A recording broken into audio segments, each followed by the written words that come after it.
long time ago, in a galaxy far, far away, a great adventure took place. Talking Bird, the special edition.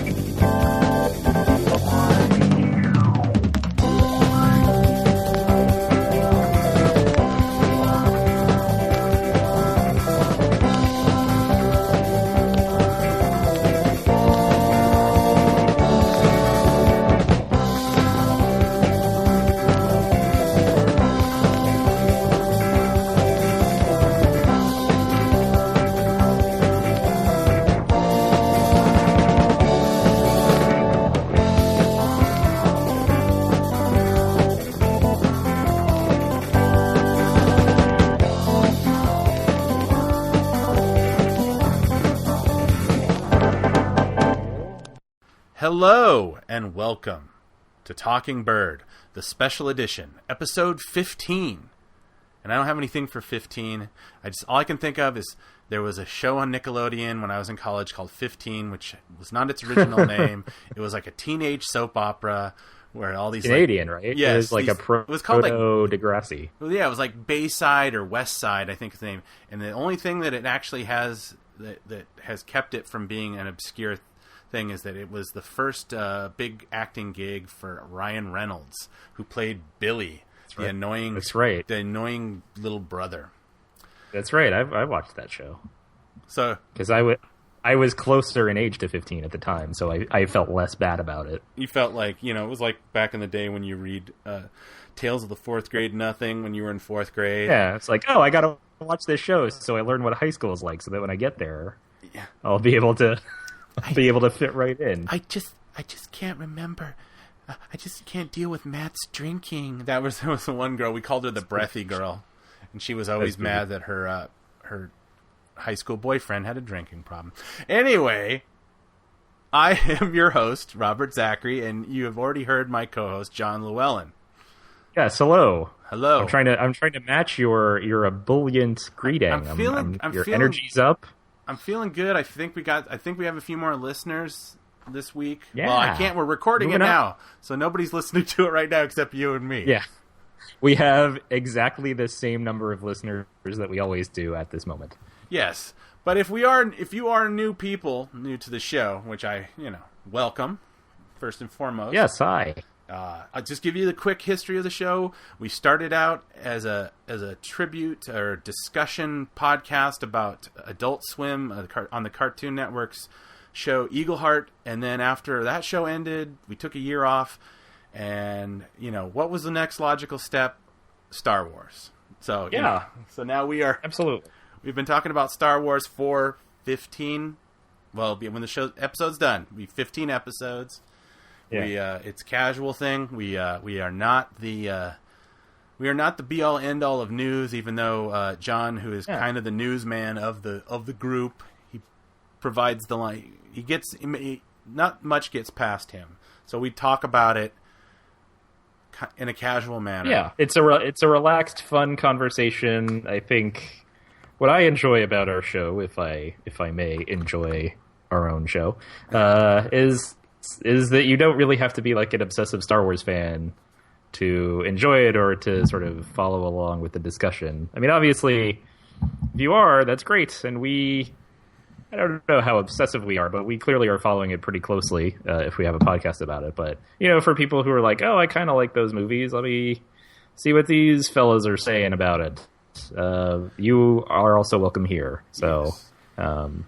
Which is, and this is it's not just true of Star Wars, it's other things too, but sometimes I find with some Star Wars podcasts that there's sort of this expectation that you've read absolutely every extended universe novel and comic book and like played all the role-playing games so that you know who all the different characters that might randomly get mentioned are. While we certainly have read a lot of those things, we have not read all of them, and so yes. We try to be welcoming for everyone who interacts with Star Wars on a number of levels, and not just the person who has done all of those things. I would agree with that assessment. Star Wars is something that has been a bit off and on a part of my entire life, but it's not. It's kind of like not a sacred cow. It's kind of like being Catholic. You're baptized, you come and you go, and it's like, sometimes it's more important, and sometimes you're like, I'm done with it, and then like you find out you got a new pope, and he's got a cool lightsaber that has like guards, and you're like, I'm back in. That's just that's Robert saying that for all you lapsed Catholics out there that want to write some hate mail. I don't pick on anything that I'm not actually a part of myself. Right. Anyway, there's a lot of... I kind of thought we weren't going to have a lot to talk about this week, but there really kind of was. Yeah. And we're still catching up a little bit. So we took a week off 2 weeks ago. And we're still kind of catching up from what happened that week. That was a huge news week. But yeah, I thought it was like, we'll just wrap up that kind of stuff and then wait for something else to happen. But we got a decent number of new items to talk about this week. The first of which, I guess I'm sorry, were you gonna? No, I was just gonna transition, and you're transitioning yourself. So yes, transitions. Which Robert sort of alluded to, I guess. The Kylo Ren character has his cool lightsaber with these cross guards. There's going to be a new issue of Empire magazine coming out soon that is sort of all about The Force Awakens, or at least the cover story is about The Force Awakens. So they released a photo of Kylo Ren. I don't know if it's from the set or if it's like concept art. I think it's... Yeah, it's so hard to know now because everything is so computerized.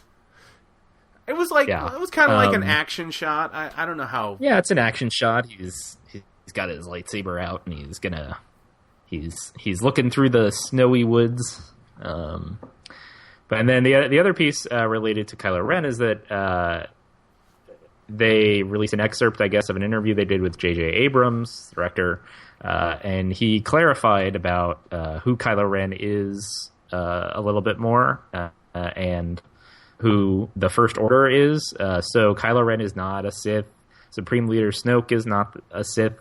They are dark side. They're affiliated, I guess, but they are not themselves Sith Lords or whatever comes below a Sith Lord in the Sith hierarchy, Sith Earls or... You ain't Sith, you ain't nothing! Sith Viscounts or whatever. Yeah, exactly.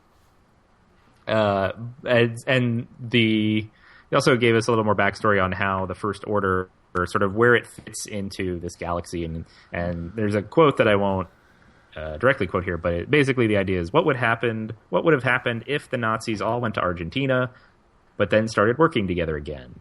And sort of as if they had to leave Germany, but then when they got back together, they're like, well, we're all here.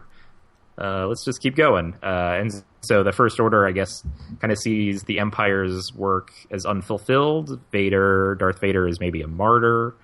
And so that's kind of where we are, which does, honestly, it helps fill in some of the gaps, not only for the movie, but I think it also kind of helps prepare people for maybe what they should expect to see start developing in the Aftermath books and in the Shattered Empire comics that are coming out in a couple months. Mm-hmm. So what do you think about that idea, it's like, Robert? We are getting the band back together in Argentina. Yeah. Well, it's... I think I called this last week, didn't I say? Or at least I feel like you... Maybe not even last week, but I feel like at one point we've talked about something that sounds really similar. I guess last week... or the previous week, J.J. Abrams talked a little bit more about Kylo Ren and said Ren is not his name. It's like a title bestowed by Knights of Ren, but that he was like a Vader aficionado. He was like a huge fan of Darth Vader, and so that's why he styled a mask after Darth Vader. Or whatever. Right. So I think we've been sort of talking around this idea a lot. Yeah, just the idea that there could be, at least in the EU, the expanded universe stuff, there was always this... They always sidestepped the concept of another Sith Lord because I think it was an edict from Lucas that don't talk about the Sith, really, because, I might be dealing with that in my prequels. And so it became this whole concept of Dark Jedi, dark Jedi, Right. but they were bad guys. I mean, even the Clone Wars cartoon, has hinted around this kind of idea where it's like, there could, in the movies they establish there's a rule of 2 with the Sith or the lore in the books, like, they don't want to have the whole thing about the Sith, they kill each other, so they got it down to the rule of 2. But then even then they had Asajj Ventress, they've had the reconstituted Darth Maul, weird spider thing. So even then it was kind of like this limited concept where they were already looking for ways to sidestep this. Yeah. And so now they had and you mentioned Ventress, but they had the whole group of Night Sisters on Dathomir who were kind of like where she came from, which is sort of like this whole group of them who are kind of like dark sidey, sort of, it's not really even dark side, but just kind of mystical, Force users. Right, and in the books they had the Heir to the Empire, that Jorah Sabaoth, and who was he was a bad guy because he was a clone or something. But I mean, I like the idea that they're not going to have to. It's not necessarily going to be tied into the Emperor and that whole jazz, because that did kind of, Lucas's unwillingness to kind of expand it into kind of like, he tried, midichlorians and all that thing that kind of went over like a lead balloon.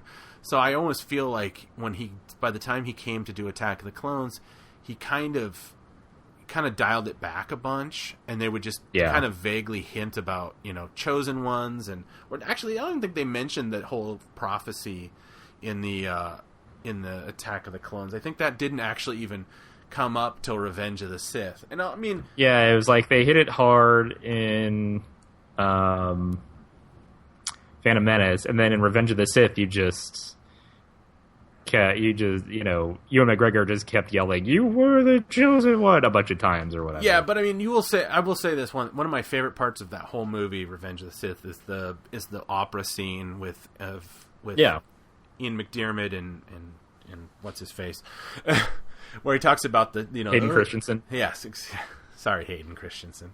The whole story of I ever told you about the Darth Plagueis the Wise. It's just like, and it's actually a pretty, that's one of those things that do not. There's only 2 times. In at least just as now, I didn't even thought about this ahead of time, but so correct me if I'm wrong, listeners. There's only really 2 times in Star Wars when actual lore is presented, and it's half a lie, which is Obi-Wan Kenobi explaining, the Jedi Knights and the birth of Darth Vader. It's a point of view or whatever, and in some respects, people say that. I mean, there's always been that speculation whether it was, Palpatine is he the person that is he the de facto father of Anakin Skywalker? Did he use the things that his master taught him? And, I mean, I know they did a book, and I kind of dipped into it a little bit, but honestly, it didn't like sell. A lot of people say, "Oh, that's the best EU book of the last, bit of old canon stuff," but I didn't get as much out of it, so I kind of quit halfway through it. But it'll be interesting. I mean, as far as what they talk about, this analog to Nazis and stuff. I mean, it's always one of those things where it's like, people get a little cavalier about throwing that around. It's well, I think we've already established, like that the stormtroopers. They're not actually a direct connection to Nazis or whatever. It's just, think about like the nameless, faceless kind of, horror of death kind of bad guy, and then yes, you got your stormtroopers, who a lot like, people used to think about Nazis, but I don't know if there's actually like, I was reading on the not Badass Digest, Birth Movies Death, which. He was one of the guys to kind of break that story, Devin Faraci, and he's been one to talk a lot about this analog about Nazis. He even kind of sidebarred that, like, Kylo Ren is a Nazi memorabilia collector, kind of attitude. That because there's this underlying, spoiler alert, that Kylo Ren has some kind of obsession with Vader, specifically, collecting artifacts of Sith or of specifically Vader.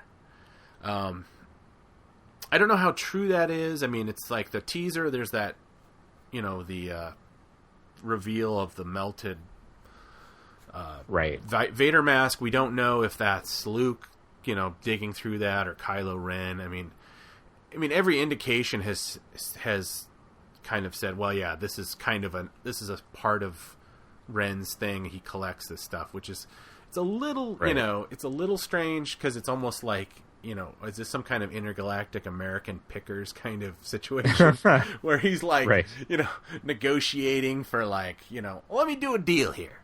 All right, we got Vader's half a glove. I like to do a combo, and we'll mix it with this old TIE fighter strut and this Death Star droid arm.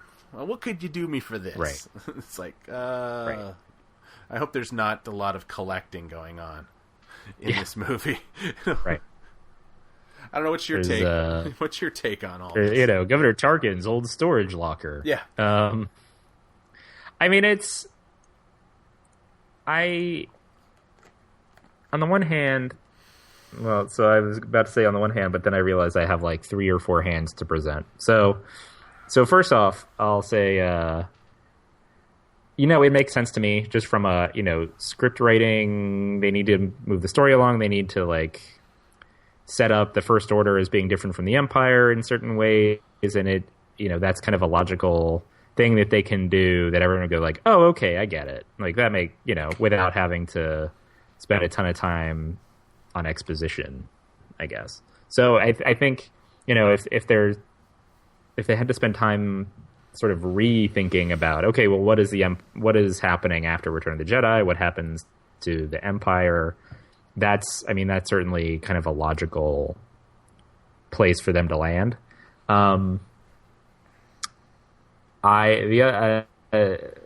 thought I had was that, and other people have brought this up on Twitter and things, but it is sort of, if we're thinking about Nazis and allusions to Nazis, then that's going to sort of bring back memories of Raiders of the Lost Ark and the Indiana Jones films. Oh yeah. And so that could be positive in a sense that it's returning it to that kind of old serial feel where okay, so the bad guys here are clearly bad, right? Like how much more evil could you get than neo-Nazis, essentially, right? And so for kids, like, it makes it a little easier to handle, or just it makes you root for the good guys that much more because the bad guys are really, really bad. The other hand of that, though, is what you just said, which is at what point do we just keep being cavalier about using Nazis as like the reference for everything? And especially with all of these Marvel movies, I'm blanking on who the bad guys are. You're gonna have to help me out. In the Marvel movies? Yeah, like in the Captain America movies and Hydra. Right. And I think I've only seen, of the Marvel movies, I saw the first Iron Man, and I've seen both Captain Americas. That might be it. So I'm sure I'm leaving a lot out, and I might be getting stuff wrong, but it certainly seems like in those little bits after the credits, whatever, they're connecting the kind of Nazi. Well, they were a group of Nazis, Hydra in the Captain America movies. Like, they're also involved in this search for all these different stones or whatever, and so they're connecting them up to sort of the broader Marvel universe. And so if you have, especially since Disney is running Marvel as well, if you have your Marvel franchise where like the Nazis are a big part of who the bad guys are, and then you have your Star Wars franchise, and you're saying, well, the bad guys are essentially like what happened, what if the Nazis had done this? Then I think you run the risk of people saying like, all right, we get it. Maybe you should, come up with something a little more original, or like, how many Nazis as bad guys thing do we want to see? Like, maybe find some other inspiration for your villains. So, on the one hand, I think there are some things about it that go, like, oh yeah, that makes total sense. But like you said, they run the risk of go into the same well too many times. Yeah, I mean, and for the risk of actually contradicting myself, it's like I start to wonder. It's like when you bring in the Raiders of the Lost Ark, and it's in some ways it is kind of smart because, I mean, nobody's going to defend Nazis ever. You know what I mean? You know what you're dealing with. It's not like a thing. Well, 60 years of history has shown that a perspective. They're like, no, we still all think they're assholes. It's not like there hasn't been like a historical revision concept of that idea of the Nazi. So it's almost like that's the well you can always go back to because it's the shortest way, and also it's a good way for them not to have to necessarily spend a lot of time establishing why somebody's bad. Mm-hmm. It's like they're bad, right? And I guess what I forget sometimes, and excuse me, that the name of the movie is Star Wars. You know what I mean? And one of the problem, the big problem with that Phantom Menace that in Attack of the Clones, there wasn't a lot of war going on. Like there wasn't any Star Wars until like the last 15 minutes of Attack of the Clones, and then it was kind of finishing up at the beginning. It's like and I've heard someone or maybe a couple people sort of defend the Phantom Menace from that viewpoint. Say like, oh well, all wars start with these like kind of boring trade disputes and then they escalate, and it's like, well, not all wars start that way. Yeah, I mean, they could be totally right. They just could have. And even if they did, like, this is supposed to be like a fun space adventure, you could make it a little snappier, right? You could spruce it up a little bit. But yeah, I think you're right, and it's interesting. Yeah, I mean, I think that's the the whole idea of the like, one of the, in my estimation, one of the big appeals for people, for Star Wars is that really kind of the concept of the good and the bad. Well, there's the good guys, and then there's the bad guys, and we've already talked. And I mean, sorry, go ahead. No, we've already talked about how like sometimes like because they have so many properties now within this umbrella of Star Wars, like the Clone Wars and stuff. Like, well, now you're seeing the previous stormtroopers were clone troopers, and like that's kind of, then it confuses it a bit. They're like, oh wait, I'm rooting for the troops, but they're technically at some point they become the bad guys. Right.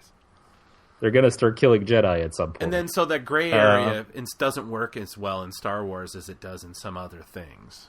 Yeah, and can't remember what I was about to say.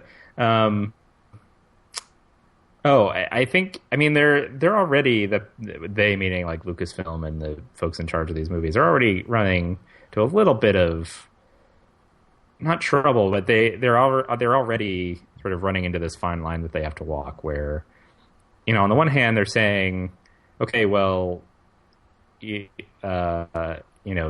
First Order is basically like, what if the Nazis had gone to Argentina and kept going, and, they see the Vader as a martyr or whatever. But then on the other hand, they had, we know there's a character in The Force Awakens, John Boyega's character, who starts off as a First Order stormtrooper and then like joins the good guys. So you have these questions of like, okay, so why do people still join the Empire, like knowing that it's basically neo-Nazi. I mean, within the context of that galaxy, but within the Star Wars storyline, it's essentially like neo-Nazis. Like, so why are people still joining up? And they have to say like, well, because the dark side, it's not more powerful, but it's easier and it's more seductive, and they have to rely on like the Yoda answer. But so then like they have to go back and forth saying like, well, you can see why people might like it, and kind of make it a little bit of a gray area to go back and forth between that and saying like, no, these people are like clearly bad, and these are Nazis in Argentina. Right. It's like, okay, well then how does like, I don't know. Yeah. So it seems like they have answers for these questions, but the answers don't always sort of reconcile, I think. Yeah, it's the whole idea where that really the only thing that they're going to be able to do is like, oh, it's going to be conscription. People are getting conscripted into the stormtrooper ranks, which was a big thing in the EU because they were like, how do I end up? How does they keep making stormtroopers after the Empire? Because in the books they called the Empire the Remnant, right? And they were confined to. They actually ran small planetary sectors. So for all intents purposes, which I kind of wonder if this is going to be kind of re-explored, that the idea that the Empire like controls systems that aren't necessarily like the choice systems. But who knows? I mean, I don't even know if we like. I said, you might have. I mean, I guess if the Luke, Leia, Han, whatever, if they're still called the Resistance, then they're not necessarily the government. So you'll have like Imperial systems and Resistance controlled, or like resistant places where the Resistance is active, and then maybe the First Order controls some systems, and you have like I mean, like you said, or as you alluded to, like in the EU, they've always also had like the corporate sector and different parts of the galaxy that were kind of controlled by different governing bodies. Yeah, I mean the Hutts that weren't necessarily the Empire. The Hutts were supposedly the Tatooine, which if we're thinking about like the fact that their hyperdrive didn't work, wasn't terribly far from Naboo, so that whole area was kind of, I don't know. Actually, we're getting into the kind of stuff that is exactly what people didn't like about the prequels. The idea of like divvying it up. I mean, I'm convinced we're not going to see Coruscant in these movies. That either it'll be like it won't be mentioned, or it'll be referred that it's either been destroyed or something. It's not going to be the go-to planet. Like, I don't think it'll be the go-to. I'd kind of like to see it at least in maybe like episode 8. Or 9. I mean, but it would be kind of a bummer if they didn't. I mean, I know that like I said, again, I'm going back to the EU. What was it called? The New Jedi Order. The New Jedi Order. Is that the one where basically Coruscant was mostly destroyed? I don't remember. Probably. They had this. It was taken over by the Yuuzhan Vong. So I don't know. I think. I don't think they want to do anything that if they have to do that, anything that smacks of the prequels. I don't think they're gonna, because I mean, we've already seen that, like, Princess Leia, we don't know how big of a part Carrie Fisher has in the movie, but everything is indicated that she's in some kind of base, and she's wearing clothing for, it's not high end. She maybe has a higher rank or has more responsibility, but maybe not, but essentially sort of like what she was doing at the Hoth base, or the role she took on at the Yavin base when she got back. Yeah, she's sort of like a military presence. She's not the senator or whatever. She's not at the. Right. She's not at the. She's like a commander or something. Right. So, speaking of doing everything they can to avoid the prequels, in Rogue One, we are going to get there are rumors that we're going to get, but I would bet that we do. Get a digital Tarkin, which it makes sense to me that they would do this, because we had heard that, like, okay, the skeleton of the plot is that you have this group of rebels, this group of renegades trying to steal the Death Star plans, and then you have some governor on the Imperial side who hires bounty hunters to track them down, or at least is trying to get the plans back somehow.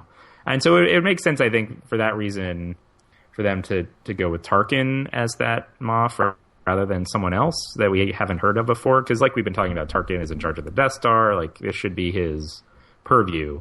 And so then if we suddenly find out that it's like, oh, this guy, who is this guy? Why is this the first time we've ever hearing his name? That would kind of, again, contribute to all these like canon problems and continuity issues that would confuse a lot of people. But having said that, would it really have been so hard for them to just use Wayne Pygram the way they did in the prequels? Like, there's a decent enough likeness there, and you could do the voice, and that makeup was like, they have good enough makeup to do it. I wonder if it's just going to be one of those things where they're going to put together something digitally and then throw a sheen of the old style holograms. You know, what is it they call that? The de-interlaced black and white television that they mat out, which I kind of hope they kind of go back to, because I missed that from the original movie. And the prequels, like the transmission looked too nice or something.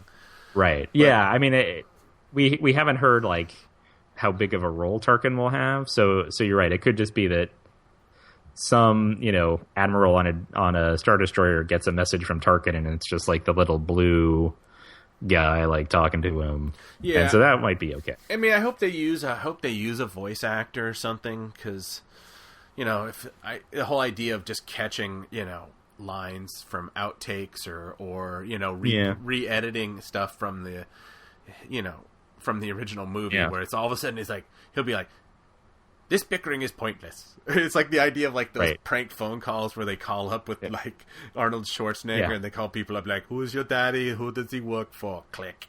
Right. Or when what's her face from when Mother Soprano passed away, and Nancy Marchand, when she died like right in the early production of like the 3rd or 4th season of The Sopranos, and they had to superimpose like her floating head on a body, and they didn't have enough outtakes to like actually compose a conversation between her and James Gandolfini. So it's just like her just going like this,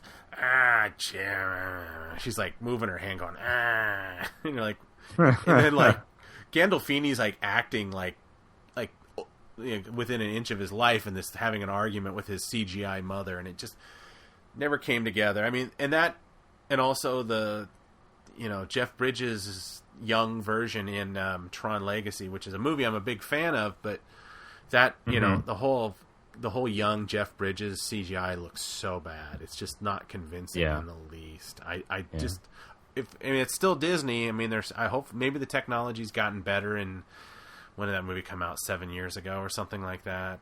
I mean, Vader, you can do it easy. I mean, James Earl Jones is still around. You still got you can find some 6'5" dude to put on the suit, but.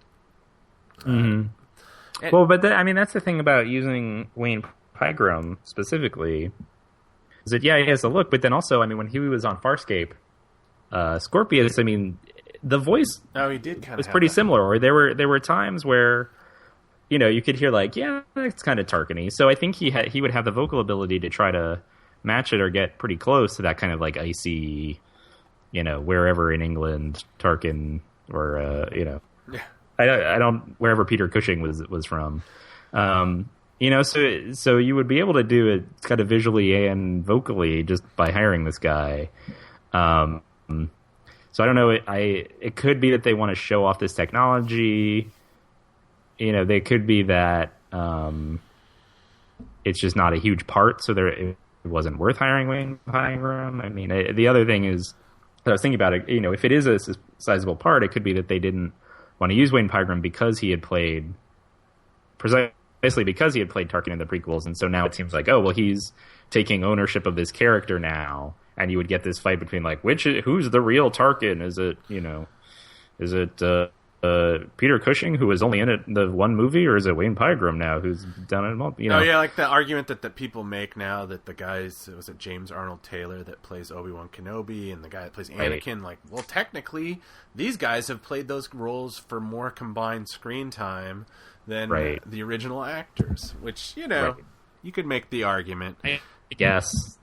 Yeah, I mean, I don't really know much about the story about Wayne Pygram's edition, which was kind of a big deal at the time, because it's like, I think Farscape was either in the midst of coming back for its the Peacekeeper Wars thing, and it was a big deal, you know, because they thought it was such a great thing. But, you know, all those movies were all filmed in Australia, and, you know, much like Farscape, and I wonder if how much of that was just a coincidence. I mean, he was around. The only other thing I've ever seen him in since Farscape is like he was in an episode of Lost, which they occasionally would film exteriors in Australia. So, because Fox has a huge lot there, but I guess part of their, quote, getting the mojo back is that now they've brought it all back to England, and which I guess, is it Pinewood?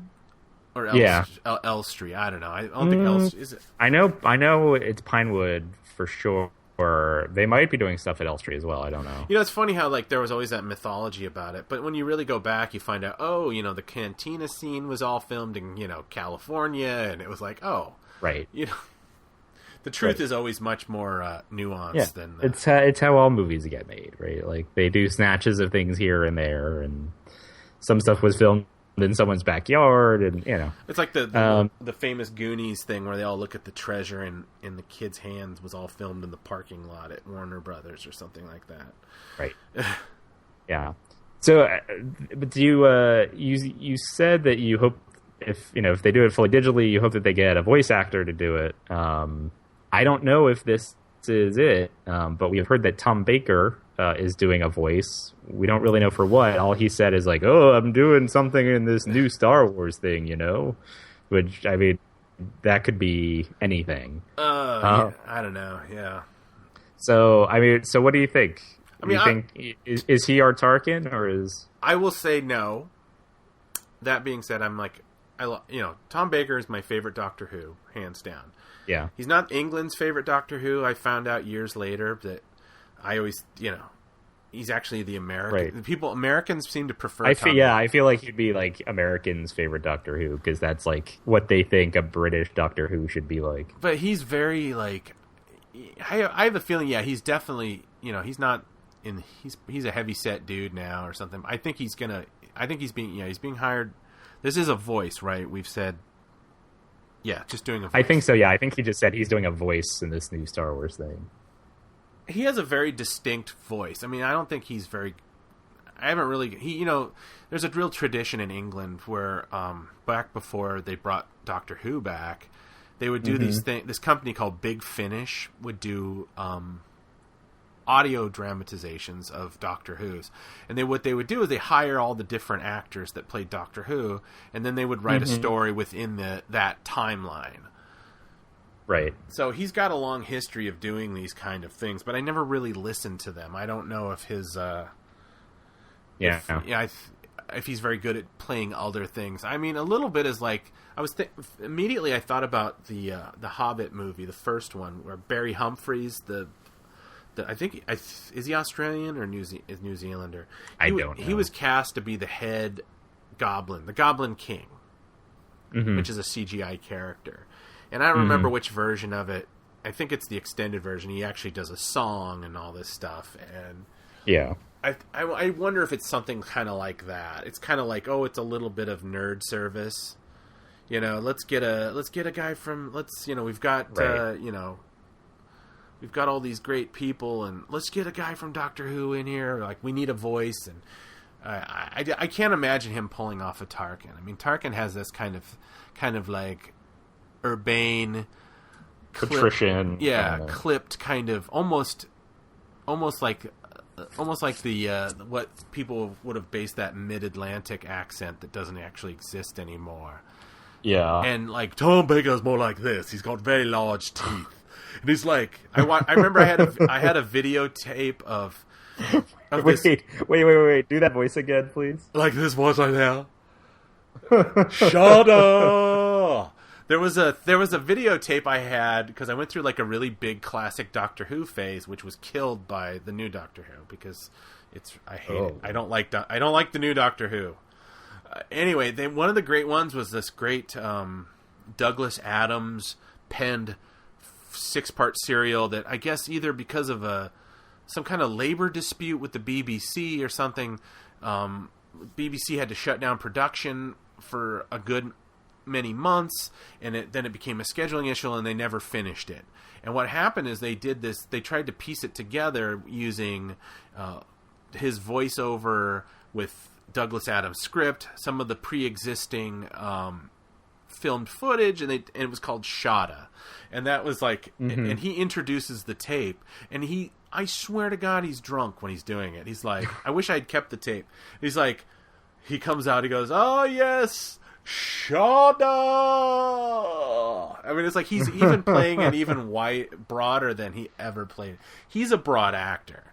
I mean, he was in, was it Pasolini that did a version of the Canterbury Tales in the 70s?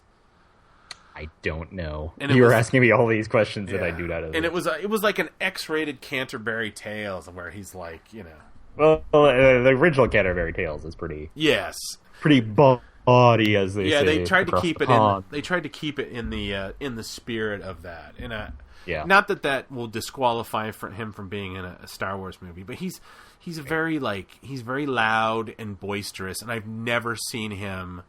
He's either loud and boisterous or sullen and angry. That really seems to be the two Tom Baker settings that you can. Know. I mean, he did the only other thing I've heard him. He did a lot of.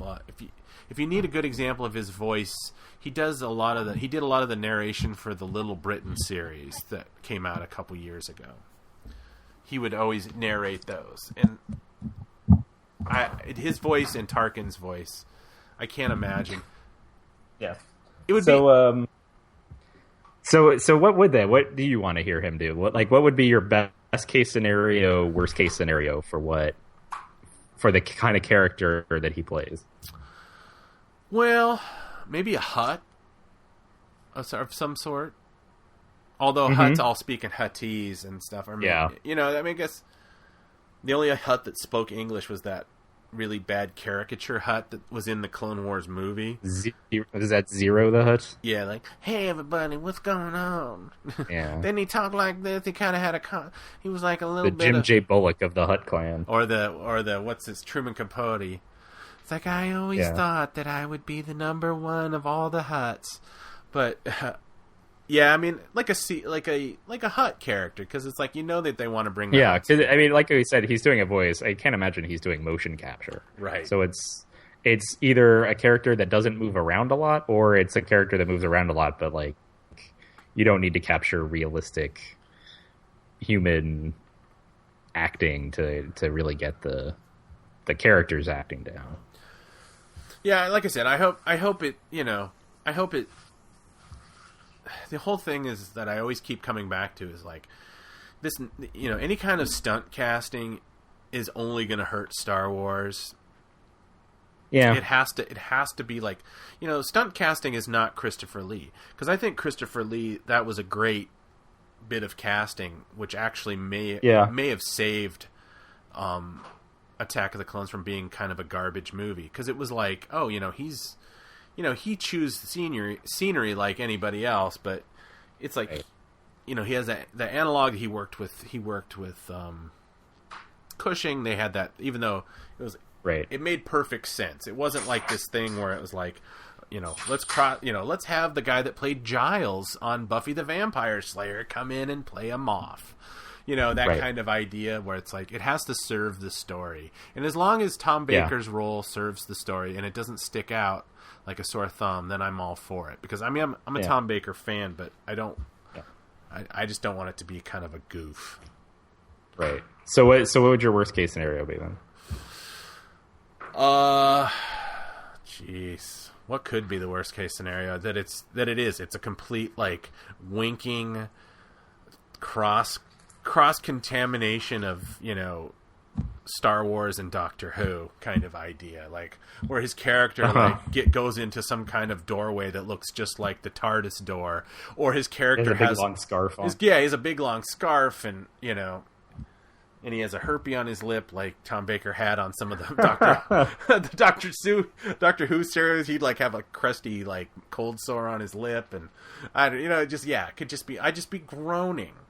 It's like, that's my, getting off topic. It's like that. Well, on topic, but off the thing. That's my biggest fear about, not in life, but in my enjoyment of media. Yeah, it's gonna be the Crystal Skull incident again, where it's like, we can crap on all over, the prequels, and rightly so. There's only a few times where you're just kind of like, you roll your eyes, like the whole it's like, I think we should raise our baby on Naboo, or I hate sand, or, Misa thinking people gonna die now and all that. Right. But nothing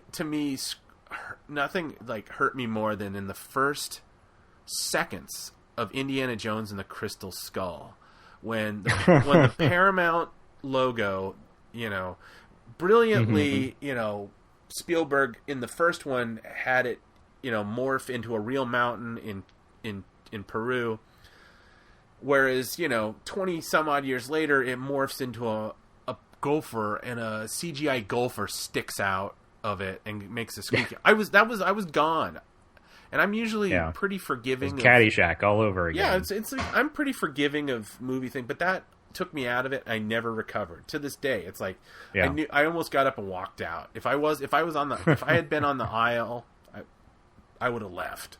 And I'm not usually like that. I'm not like a moody. Like, I'll excuse a lot of things, but that kind of stuff in Star Wars, if there's a wink to the audience, which the prequel, because it turns it into camp, which I mean, the inspiration for the Star Wars stuff, a lot of them had like a campy quality to them, like the Flash Gordon serials or whatever. But you don't set out with Star Wars to make it campy, because then that is just awful. Yeah, you never get to that point where there's never a point in the movie where you think the characters don't 100% believe in what they're doing.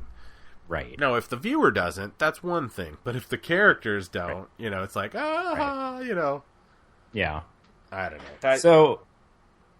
So my best case scenario is actually pretty similar to yours. I thought about a hut, but I was like, well, maybe not quite a hut, but some kind of gangster type, crime lord who gets to sit on his throne. I was thinking maybe even something closer to like the Cheshire Cat, maybe from Alice in Wonderland. I think that would be good. That would be a good fit, especially if they're trying to steal these plans or find them. Someone who trades in information and is kind of black market dealings, whatever. I think that would be kind of fun. The worst case scenario I thought of, even before you did that voice, and even because I don't have Tom Baker's voice in my head, but I think this would be even worse, which means funnier for me. BB-8 would be like, what if Tom Baker was doing the voice of BB-8? We haven't heard BB-8 say anything yet, but that doesn't mean it doesn't have a voice. So it's what if? Its head how awful would that be? His head sticks out of the corner of the Falcon, and he's like, "Oh, B's working for a living." It's like, oh no! Watch a 42-year-old man crying in a movie theater. It's just a movie, Robert. I know it's just a movie, but it's the worst movie I've ever seen. Oh my god, that would be so great. That would be so it would be awful, and it I would be so mad, but a little piece of me would be like, "That's awesome." How that would be kind of. It'd almost be like that would be the thing. Like, it would be so laughably bad. It would be like the final cut, where it's like, "All right, you're now free of Star Wars. You don't have to keep coming back to it. You don't have to. It doesn't have to be a thing where you're like, I'm done with this. Oh wait, I kind of like that. I'm coming back. Yeah, I guarantee you this. I'll make a show promise. It's like if that happens, if BB-8 is voiced by Tom Baker, and he does that stuff, I will not quit the show, but I will attend every screen. It'll just be me telling you things that happened. It'll like, whatever. I will go and I will see the subsequent movies, but I will not be sober for any of them ever. I will go in under influences of illicit substances, and I will just kind of sit there and go, yeah, Rogue One was pretty good, but I fell asleep halfway through because I didn't eat beforehand. Yeah. Yeah. I think that would be gross and bad, but my other the other real guess I had, besides some kind of crime lord or black market information dealer or whatever, would be a droid. If because Anthony Daniels is a droid, so why not make Tom Baker? Oh, he'd be a good protocol droid,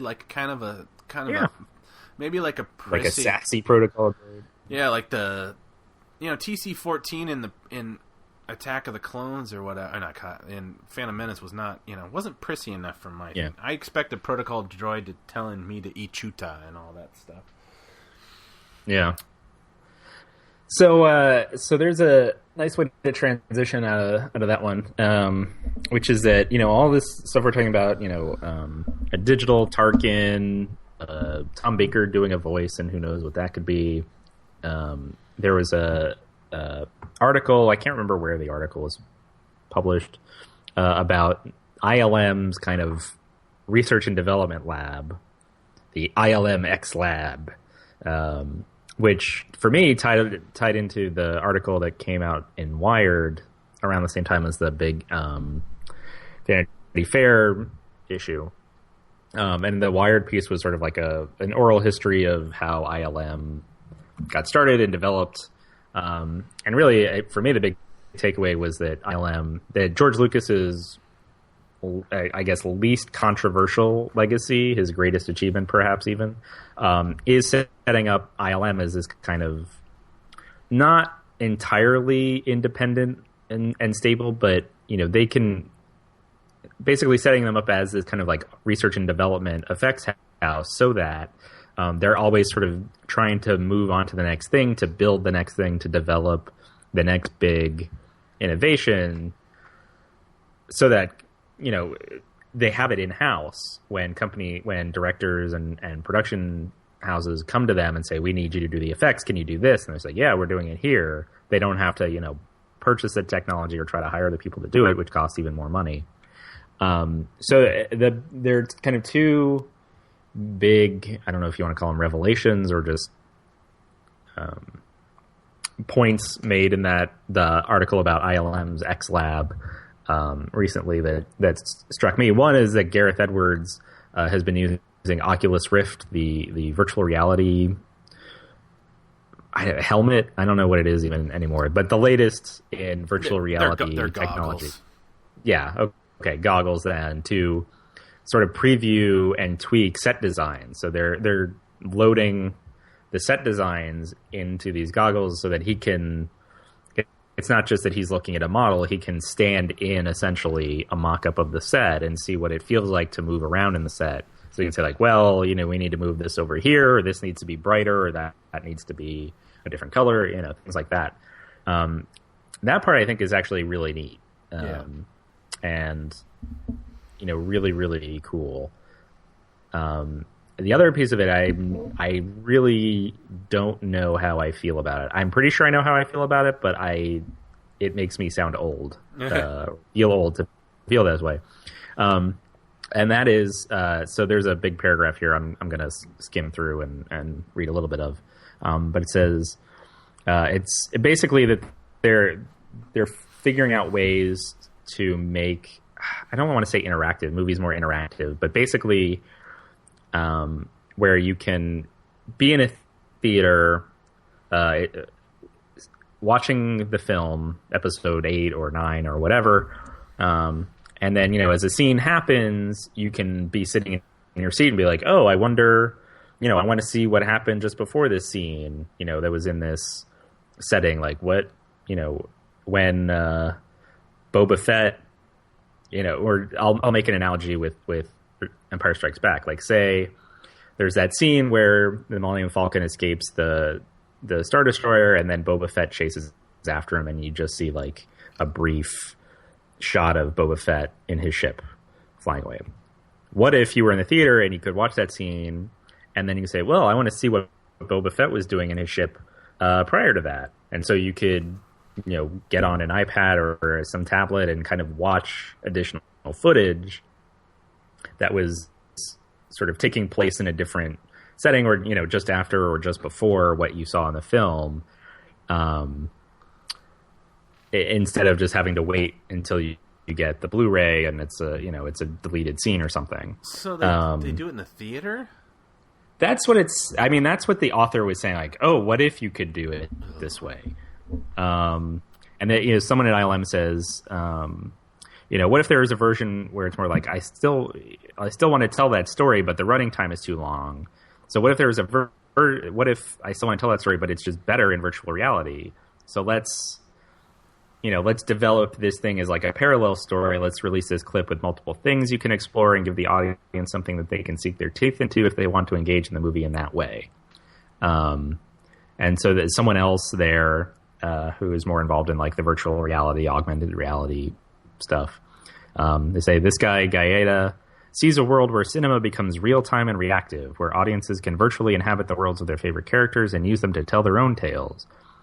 Where the failure of today's transmedia, and I guess he's quoting Gaeta saying it's very antiseptic in a franchised way, where that feeling is kind of washed away in favor of an interconnected universe of story experiences that let audiences immerse themselves in a world to whatever degree they want. So basically, if you're in a theater or wherever you are watching this movie and you just want to watch what's on screen, great. But if you are like, oh, I want to, this, I'll make another analogy, in A New Hope, where you have the stormtroopers knocking on doors on Tatooine trying to find the droids. Like, what if you're saying, oh, I want to follow those troops around and see what they're doing and what their day is like, and then you can go do that on your tablet or whatever. So that's sort of what they're thinking, what it sounds like they think is the next big place that this is going to go. And I like I said, I know how I feel about it, but I feel like it just makes me seem old that I don't really see the point of that. Yeah, I mean, right? Like, that's the point of having a director and giving the film a certain point of view, right? That's the whole point of hiring a director who has to make those kinds of creative decisions. Yeah, it's like, and they're saying, well, why? Yeah. I mean, why would? So it's like, so someone will like brag to like, well, I have a cut of The Force Awakens that's 4.5 hours long because I go and I follow Princess Leia when she's like commissioning some new helmets for the troops, and it's like then she goes and has lunch, and then she hits the gym, and then she calls this cousin that she discovered between the two movies that she was off planet when Alderaan, and then they gossip a little bit, and then she talks to Han on the phone, and you're like, what? Who cares? It's like there's a reason there's a reason you don't see the whether the Millennium Falcon has a toilet or not. It's like it's the idea of, I mean, at least in the original Star Wars movies, the concept of time is not even real because we don't. It's like, between the time the escape shuttle leaves the Tantive 4, lands on Tatooine, R2-D2 and C-3PO travel, go their separate ways, are picked up, are bought by Luke, escape from Luke, the whole idea is like, we don't really know how long was Han and where it was everybody in the Millennium Falcon for like a week and a half. Between that, it's like, or how long was Luke on Dagobah training to be a Jedi? How long was Han and Leia on the run? Was it 6 months? Was it almost a year?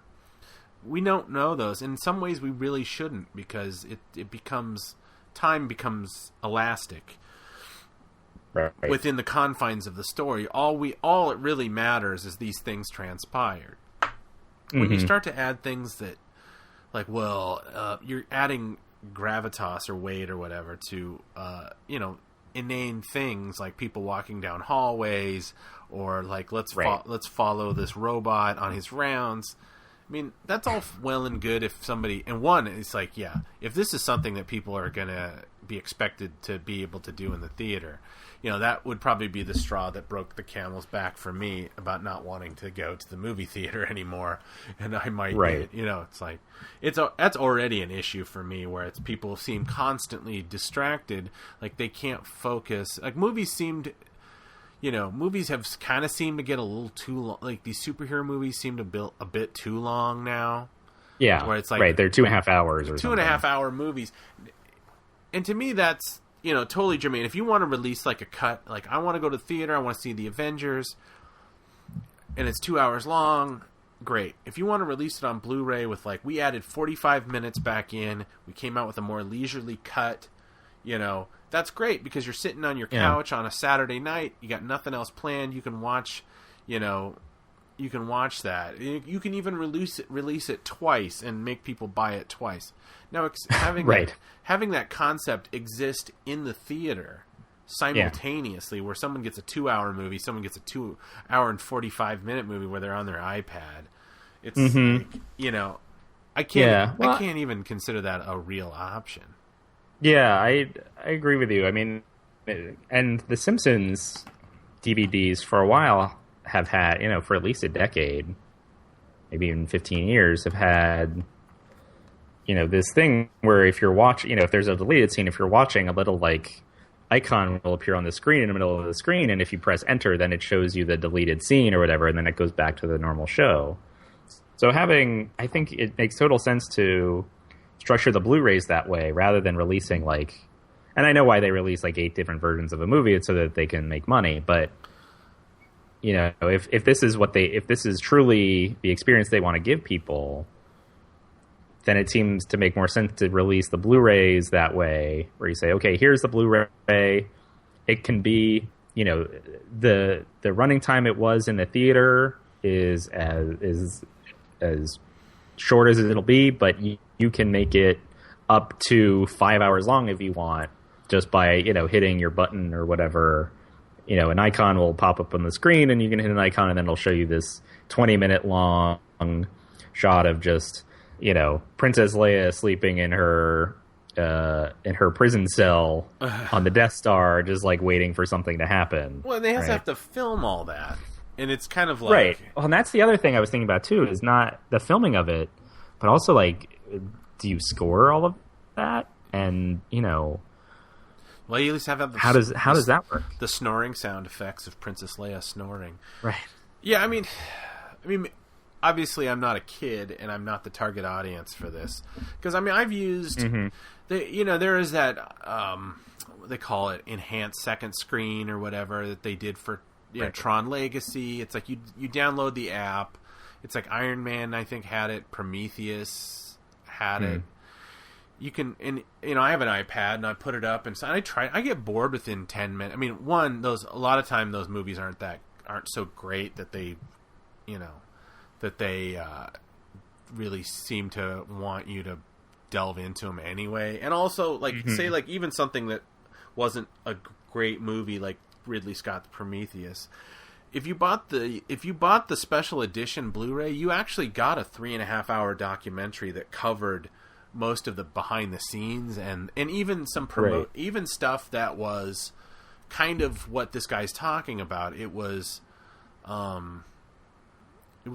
like tell me about yourself kind of videos, where it was because it's all done under the auspices of the Weyland-Yutani Corporation. Right. It's like the character sketches, kind of here's Rey telling us more about what her life was like growing up. And that's not really, they made that mistake. They kind of made that mistake with the Phantom Menace with the tone poems. You remember those? Yeah, those were terrible. It was this. Yeah, they were. Just we're gonna make this we're gonna add another layer. It's let's just focus on you've already got is this, are comic books considered transmedia? Is that what I'm gathering? I don't know. I wasn't clear on that. I just assumed they meant the big movie franchises and things like that. I'm goofy like that, where it's, I'm a traditionalist. I would be more apt to being we're gonna release this, and then 6 months later we're gonna, National Public Radio is gonna do a Force Awakens, radio drama or something. Get kids interested in there's nothing more expansive. Now I really sound like an old person. Theater of the mind, man. Just give just give somebody have somebody direct it, and they can picture all this stuff in their head. Which I kind of believe that. It's just because you were so concerned. If you could, you didn't even wonder if you should, because you're just buying it and you're packaging it. I feel like Ian Malcolm, but it's the idea. It's all, at the end of the day, it's all money. It's all money, but it's who's the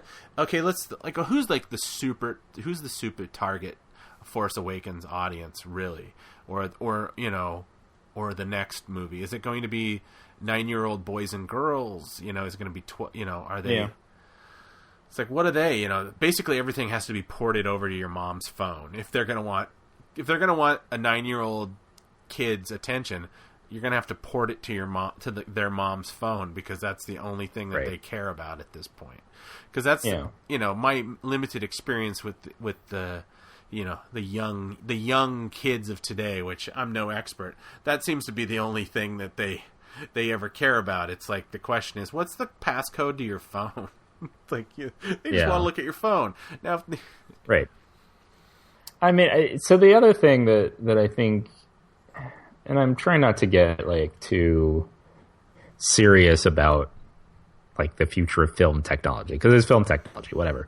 But I mean, I think I'm going to use the word danger, right? So there's sort of a danger in going too far with this, because then you lose kind of the shared experience of, particularly of something like Star Wars, that helps unite people from like all over the world and across age groups and everything, where, yeah, you can have a conversation with someone about like, oh, this is, how did you feel the first time, you saw the Death Star blow up or whatever, or, the first time that, or how did you feel when, you saw Han encased in carbonite or whatever, and you can have a conversation and you can talk about how it made you feel. Whereas if they go this route where it seems like every single person has, sort of more individualized control over their movie experience and what they see and the order in which they see it and the rhythm in which it happens and the length at which it happens and everything,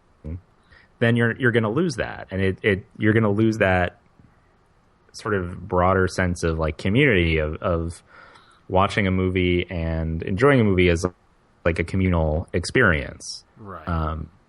And I mean, that to me, I think is the biggest, again, danger, maybe overstating it, but the biggest danger in going this route is that, okay, so then, 20 years from now, let's say that's how this works. Then you're going to have, the sort of casual people who are just like, yeah, whatever was on the screen, that's fine. Being in conversation with someone and be like, oh yeah, I like that Star Wars movie, or, whatever it is. It doesn't even have to be Star Wars, but like, yeah, I like that movie. And like, oh, I love the part where this happened. You're like, I didn't see that. Sorry. Right. And then it becomes like, okay, how do you define who's like a real fan of this thing? Again, it doesn't even have to be Star Wars. It could be like, Pirates of the Caribbean 9 or whatever. Right. It's, like who's a real fan, like who's a real moviegoer and who's just a pretender, or who really goes in for the full experience, and who is just there to, be told what to see. That stuff can get so, and maybe I'm worrying about nothing, but I really do think, I mean, because this is all like, the author of this piece also didn't have any kind of like questioning, or critical or skeptical viewpoint when he was talking to these people at ILM, or at least not that came out in the article. He was like, oh wow, they let me try on this Oculus Rift thing and it was really cool. Yeah, I got to see this thing and it was amazing, and isn't this going to be great, and here's what they say, and I'm not gonna say that they're wrong for any reason. So it's right. We didn't get any of that kind of counterpoint to what the ILM folks were saying is going to be like the benefits of it. So maybe I'm conjuring up counterpoints that aren't even going to be an issue. But that kind of movie going as a communal experience, I think is what it seems like they're moving away from that, and I think that's a big mistake. Yeah, it's like the whole idea. I feel like you can have that. It's like the two lives of a film. It's like the life of a film in, December 17th, I guess it comes out. It's like when you go to the theater, and I've already, it's 4 months away, and I've already kind of put some thought into like, where am I going to try to go see it? Because, it's important. I kind of didn't do a good job, like seeing, like, I went to kind of it doesn't even exist now. It's like a parking lot, this old time theater. Yeah. To see, I didn't go, like, I'm not a midnight kind of guy. I don't go, like, because I also run the risk of the person I'm going with maybe being asleep by halfway through the movie, so I don't want to do that. So it was a very emotional thing. You go, and it was like, I got there way early, and we got our seats, and then the place was full, and then I actually had a sheriff's deputy tell me I had to give up my seat for some reason. And then it was like the only time I ever really, it was my own personal kind of fuck the police kind of thing, where after the cop left, I just got up and moved back to the seat he told me to move out, because like, you gotta keep the aisles open for all the stragglers. And then I'm like, but I I've been here for 2 hours. Like, it doesn't matter. You need to move or you need to leave. And I'm like, all right. And then he left, and I just got back in the seat, which I don't normally do. I'm not saying that that's a great experience, but it is like the idea where in the best sense of a cinema experience, it's like people are respectful and they don't look at their phones and they don't talk. And for 2 hours, you get the music as good as it's ever gonna look. I mean, ever sound, and the picture is gonna look as good as it's ever gonna look. And it's like, this is the only time you're ever gonna get to watch this for the first time. It's like, if those things are this transmedia or whatever is available, like from the get-go, if somebody's like, oh, I really like Supreme Leader Snoke, I'm going to start going on my phone and downloading his backstory, for even if they aren't consuming it till later. That idea where it's like, there's already been this argument that somehow maybe we need to back off on people talking in the movie theater is a bad thing. It was one blogger wrote something 2 years ago, which, I think it was more of a clickbait situation where I can't imagine this guy was really defending that. But, that kind of the sacred space of the movie theater, which in my opinion has been completely, violated by people's, idea that they can't realize that, like, well, the movie theater is not my home, and my home is not the movie theater. It's like, I talk during movies at my house all the time because it's just me and my wife, and that's perfectly fine. Now, if I had a guest in my house, I wouldn't talk if they'd never seen the movie before. I would talk. But now people don't see him. And then there's been, there's the anxiety. There's been people being shot during movies now, and it's kind of like, it's almost like that. They already know that, like, that kind of idea of the sacred temple of movies or whatever, for lack of a better description, is kind of gone. It almost feels like this, if we all sit there, like, I don't know if they actually mean people are going to watch movies with an Oculus Rift on their head, Yeah. I just wish we could. Well, I mean, if they have 3D glasses, I guess if the virtual reality stuff or augmented reality stuff is just going to be glasses or goggles. Yeah, I mean, that's a whole nother thing. It's like, I've thought to myself, am I going to go, when I go see Star Wars, am I going to go see it in 3D? Am I going to go see it in 35? It was filmed at 35 mil and IMAX. Am I going to see it in IMAX? Am I going to see it in 3D? Yeah, I've thought about that too. Or am I just going to go and just see it in a normal projection? I mean, who knows, because there's very few theaters that actually have a 35 millimeter projector anymore anyway. So you're always going to be, everybody's like, oh, we're shooting it on film. It's like, yeah, you're shooting it on film, but you're projecting it digitally. I mean, I'm getting off topic here, but it's but yeah, it's, I mean, you can't slow progress. Things are going to change. It's just, it's kind of funny where we're selling movies like, hey, remember how much fun you had at the movies as a kid? Well, we've brought that all back. We've brought the people you love, and here, put these goggles on. Like, oh, wait. Right.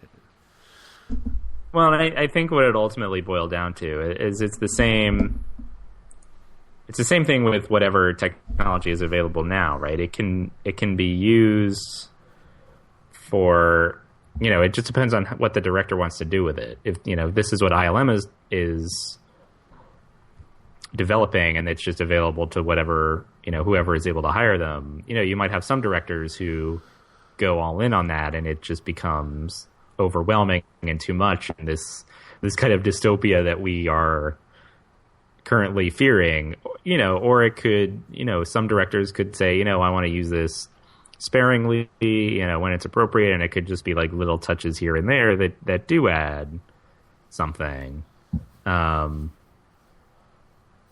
So, it could just be a question of, you have to find the right directors who know how to use it in a way that isn't completely disruptive or detrimental to someone's viewing experience.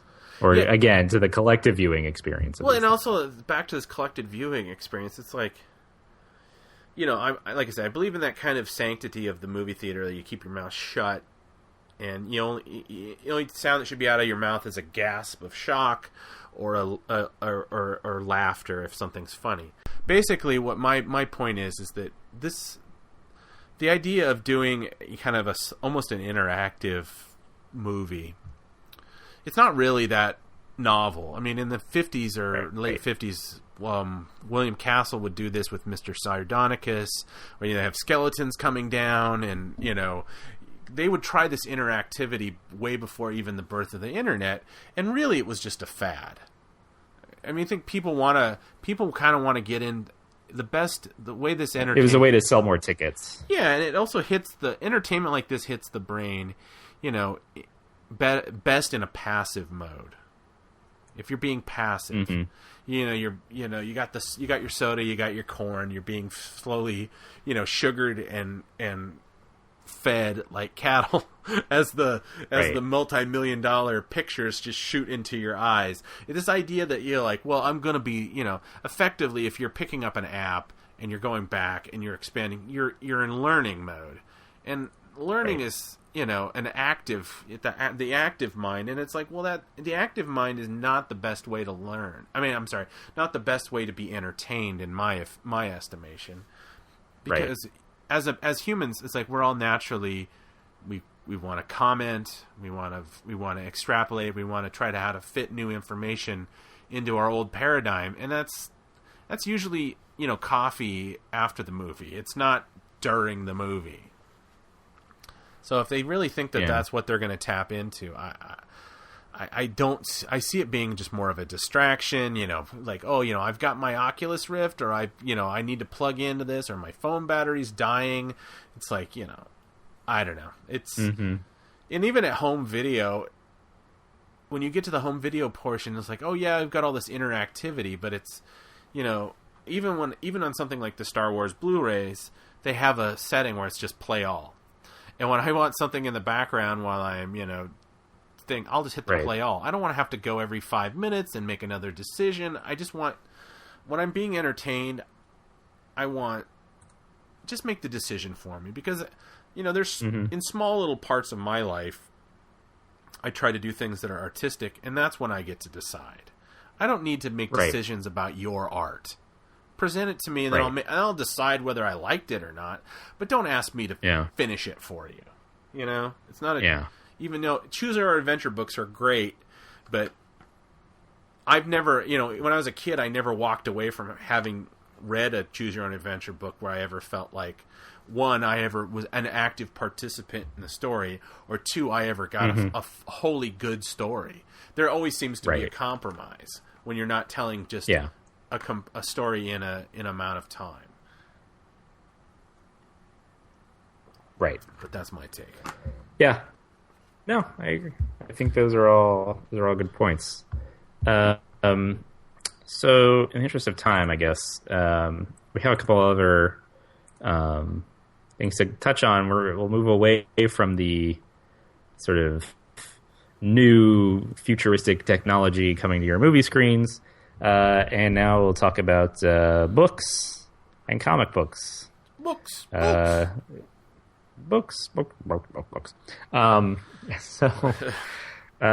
these are both a couple weeks old, but again, we're catching up a little bit. But they're kind of interesting.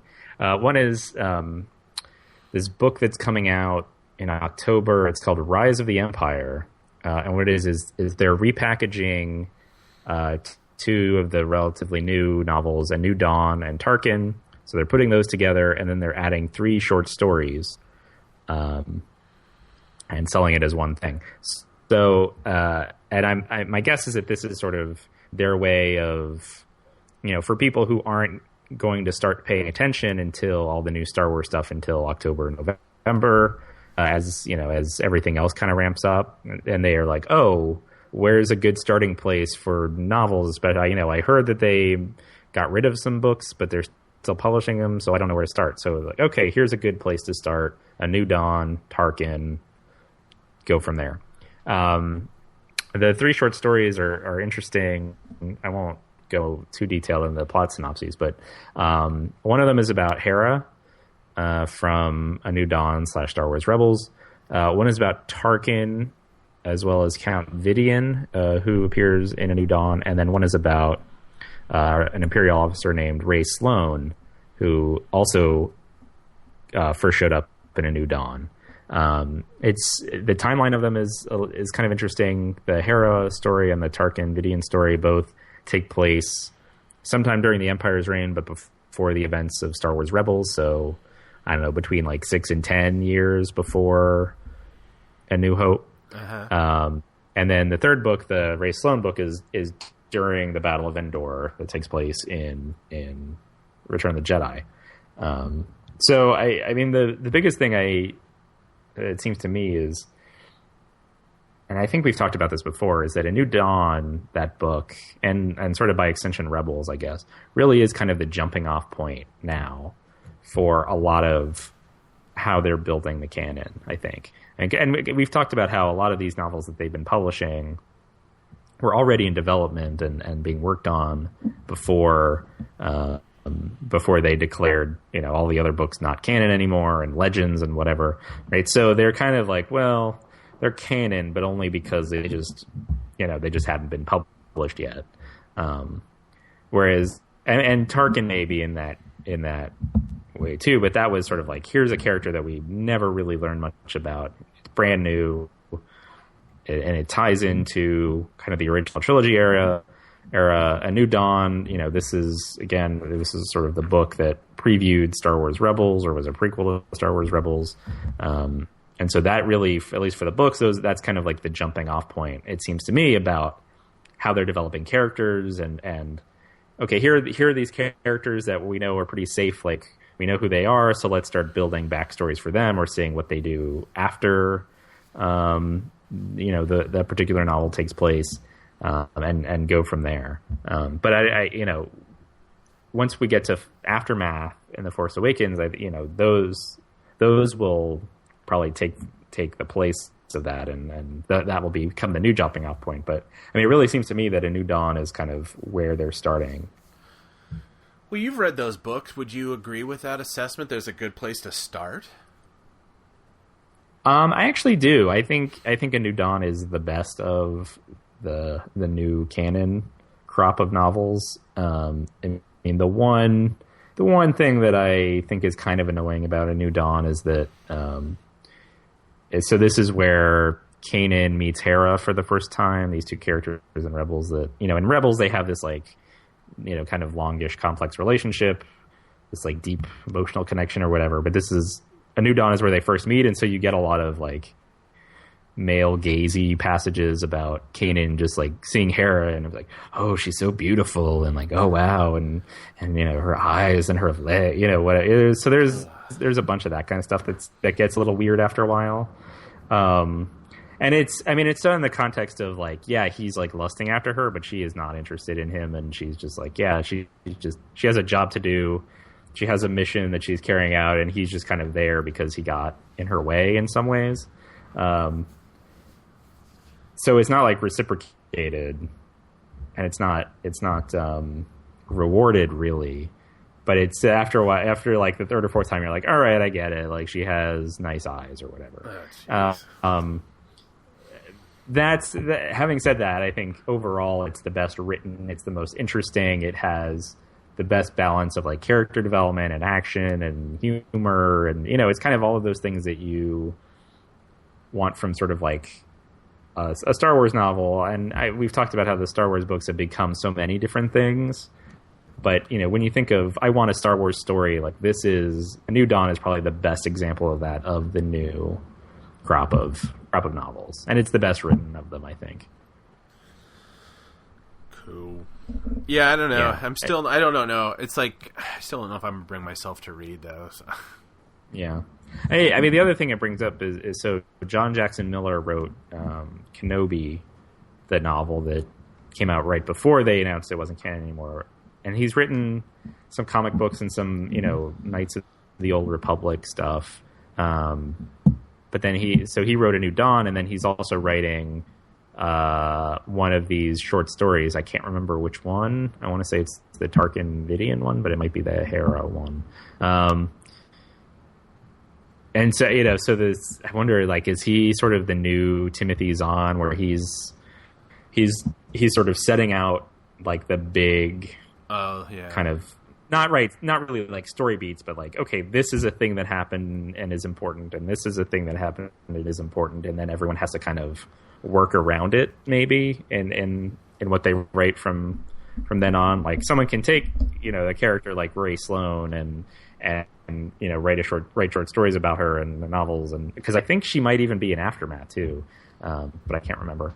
But it's still, they have to sort of build off of what Miller kind of started, which is sort of an interesting idea, as like a behind the scenes, like, how does this stuff get made kind of idea. But yeah, I don't know. Yeah, it makes me wonder, like, what the deal is right now with Lucasfilm and Timothy Zahn. I mean, he's always, at least in the early days, because he wrote those. Yeah, he was in the early days. He was kind of considered like the de facto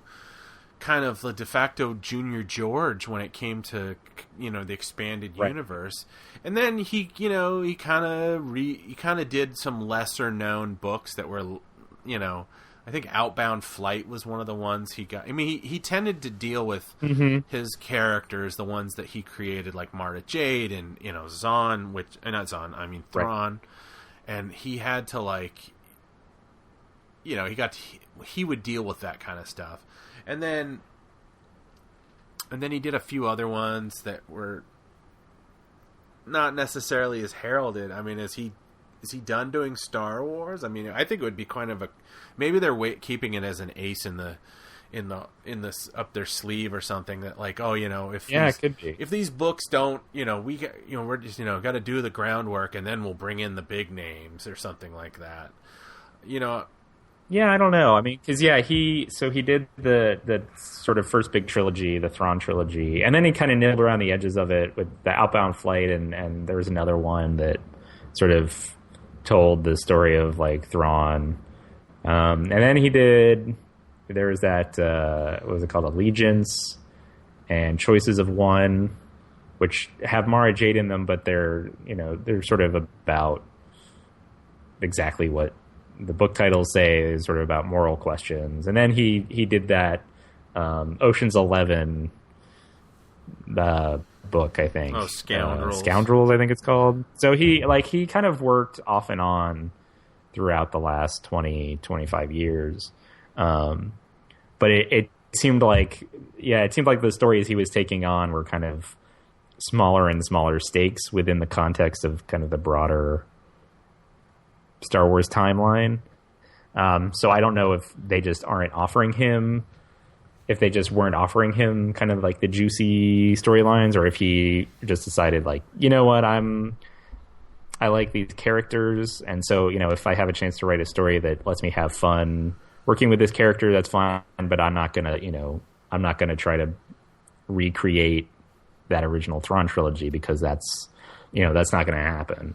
Or maybe he wants to move on and do other things. I don't know.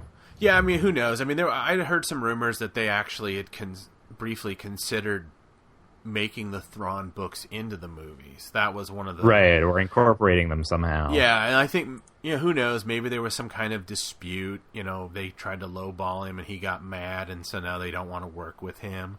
Or... there's already been some slight, rumblings that some people would love somebody to kind of come in and put a capper on the quote Legends expanded universe, that they felt that maybe that it didn't, that whole version of the canon needed a proper ending, that they can, and that would be a perfect thing for him, because he's kind of the guy that kickstarted it or made it, kind of set the tone for everything. So maybe, they wouldn't want to do it now, because it would just... Like a send-off, kind of. Yeah, they wouldn't want to, like, all of a sudden, bring out something like that before this new movie or whatever.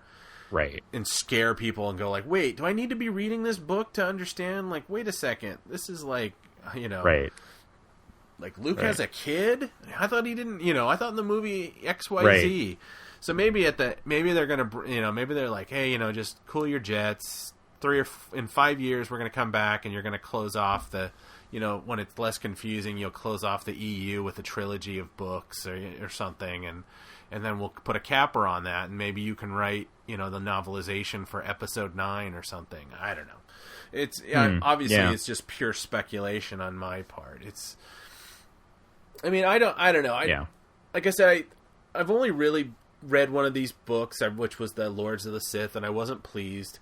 And I always just feels like, we all know that writing in someone else's universe and writing licensed properties is not a lucrative proposition by any stretch. Right. And I don't know what kind of contracts, Disney or Lucas Books or whoever, I forget who's publishing them now, but they might just not be able to, I don't really know the pedigree of these other writers. It's like I've never really heard of them. It's like maybe Greg Rucka, who I've heard that name before, but maybe they're not. Maybe they're just not paying people, and they're not attracting the big writers.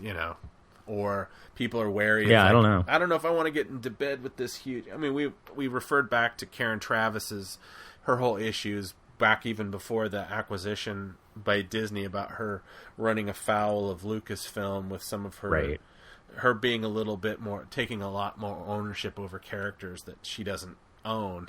So, I mean, I don't know. I'm sure that's all behind the scenes kind of discussions. Yeah. Yeah, I mean, it's... Yeah, I don't know. I mean, I guess a lot of the authors that they have working now, several of them are folks who were also writing in what was then the EU, what is now in the Legends era.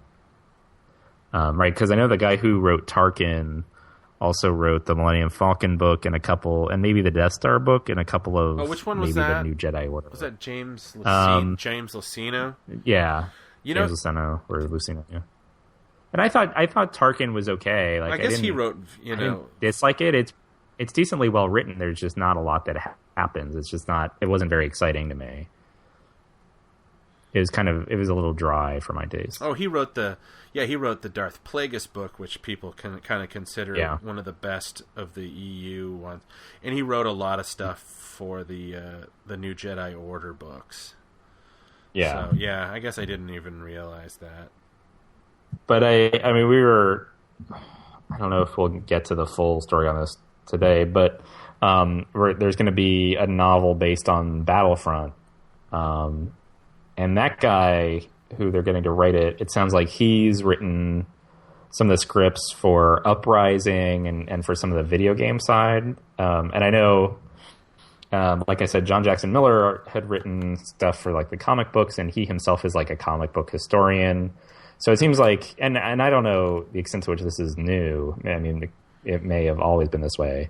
Is that a lot of the folks they're tapping for these novels are people who, maybe have some experience in working in these shared universe settings, but then also have a diversity experience. Or they've written for video games or role playing games or something else, and that writing these novels isn't their whole gig.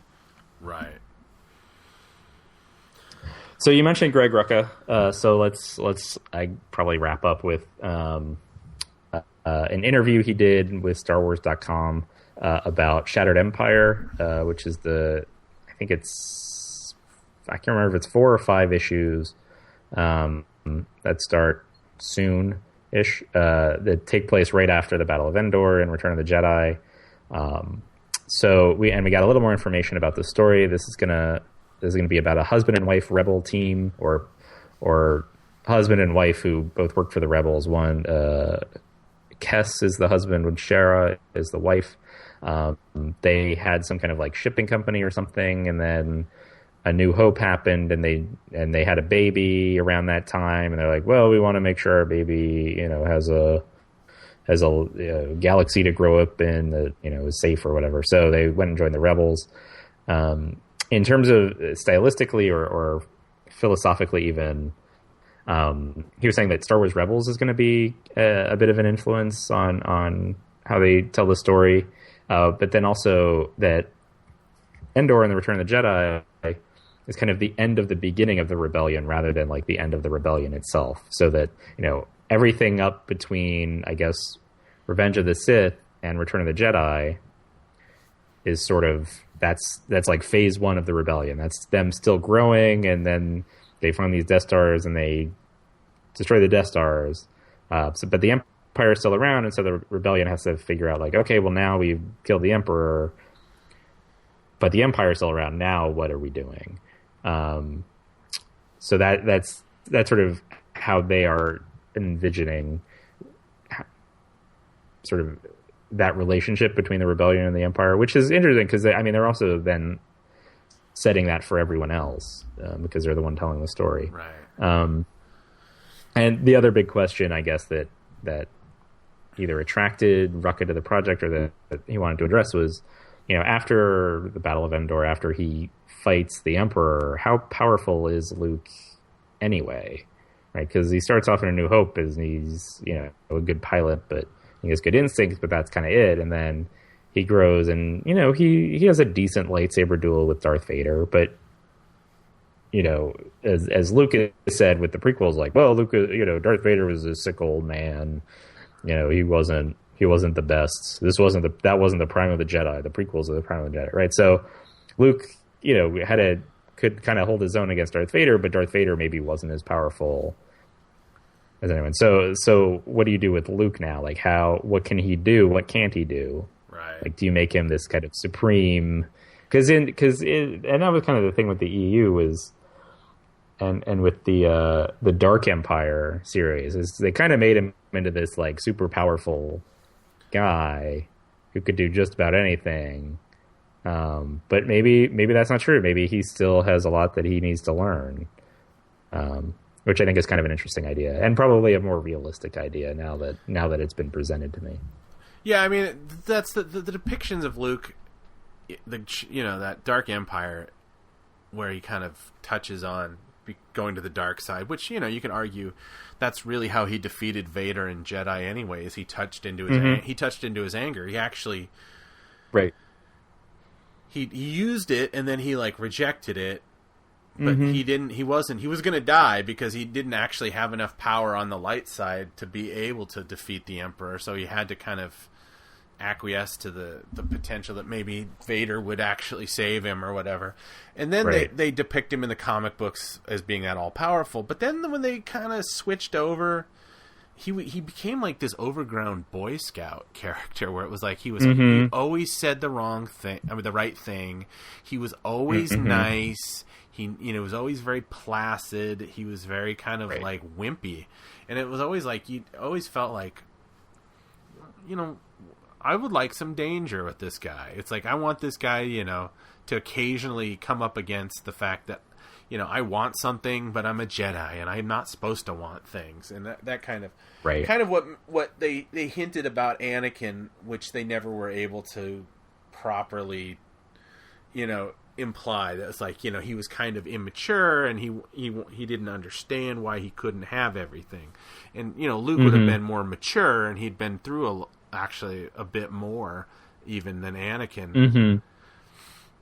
And this idea that like, where do I go from here? It's like, they go, what does he say? That like, he goes like, when I'm gone, last of the Jedi, you will pass on what you have learned from Yoda. And then it's like, well, who am I going to pass it on to? So, we don't know how much of this old dogma of the Jedi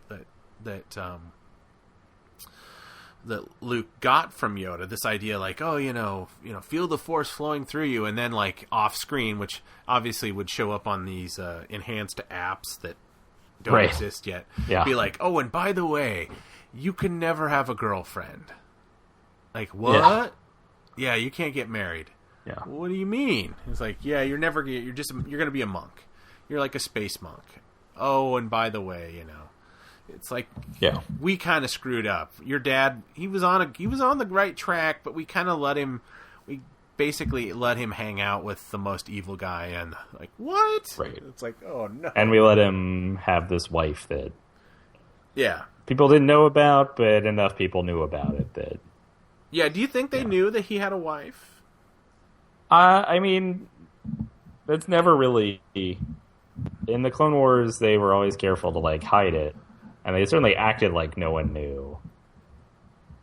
But I don't know. It's I mean, it's hard. Could go it's down hard that to rabbit hole forever. Yeah.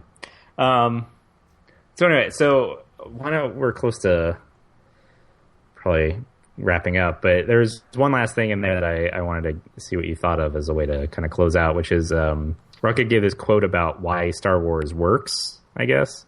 Why it's so successful, why people love it so much. And he says, Star Wars works because for all the glory of this fantasy setting, the emotions of the characters and their stories are very real and plausible and tangible. We accept them. So what do you think of that? I mean, I think that's fair. I mean, Star Wars has never been deep, and I think that's good. It doesn't address the day-to-day problems in life, but in some ways it addresses the archetypes of our lives. Like, do I want to go this way? Do I want to go that way? Do I want to stay on the farm and help my uncle, or do I want to seek fame and fortune or else? And then, like, well, do I get older and I find out fame and fortune is not as important as knowing what you're doing.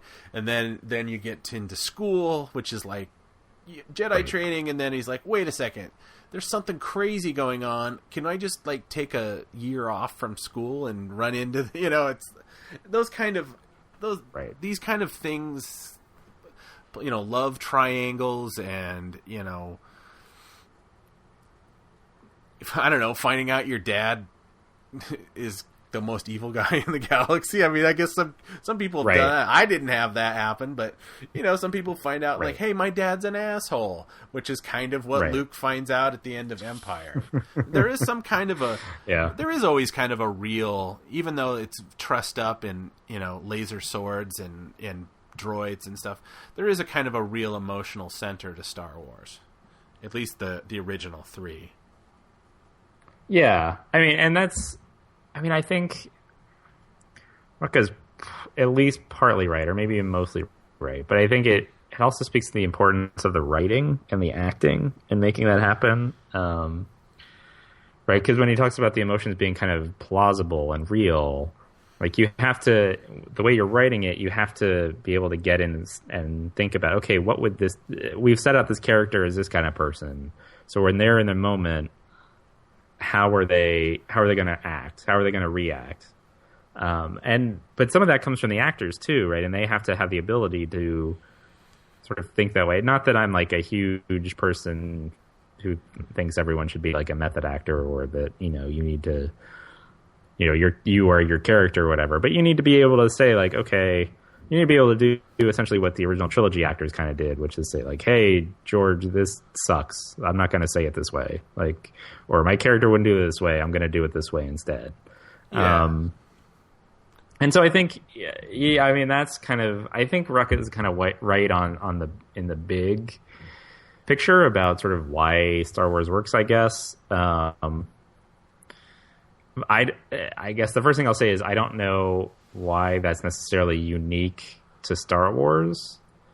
About like, in order for this to work, you need like the stories to be like real and tangible, and the emotions of the character, right? I think you could say that about a lot of stuff. But it also speaks to like, and that's kind of what I'm worried the most about. Like, I know these movies are going to look good, but man, the writing and that acting better be, they can't just coast on the visual stuff, because that's what essentially Lucas did with the prequels. Right? He would come out and say like, "Well, these aren't literary films. These are visual. You're meant to just kind of look at these and let the plot kind of like wash over you while you're watching these visual stuff." And I don't think. I mean, we have evidence that didn't really work. And so that's. I hope they. I just hope the movies sort of keep that in mind, and I'm sure they do, but I hope it just connects on that level. Yeah, I don't know. Yeah, I don't think there's any way you could possibly connect there ever. I don't think we're gonna be seeing like the second coming of the first Star Wars, because it's just, you can't. I don't feel that it's alchemy on some level. Unless they're they're dealing with a tight schedule, which I guess Lucas was dealing with a tight, but Carrie Fisher always talks about, and like the Empire of Dreams documentary, that one of the strengths about that original Star Wars is that George had cast them to a type. I mean, Mark Hamill was kind of a fish out of water guy.